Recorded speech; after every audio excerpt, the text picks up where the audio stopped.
Hey, what's up guys? If your Instagram Dusk filter is not showing up, here are some ways that you can try and fix your problem.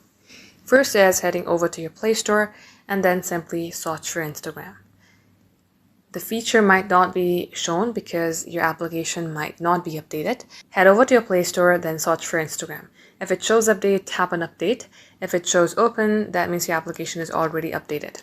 Now moving on to the next step, head over to your settings, scroll below, tap on apps. Then from here, search for Instagram. We will here clear any cache of Instagram that might have. So tap on storage and clear the cache. Once you have cleared the cache, all you have to do is restart your device. And once you have restarted your device, simply head over to your Instagram and then search for the Lofi feature again. It will definitely work. If it's still not working, then just wait for a couple of days. It might take a while to get into the region of where you're residing, but that will definitely appear in your Instagram page. Just like so guys, this is how it's done. Thank you for watching.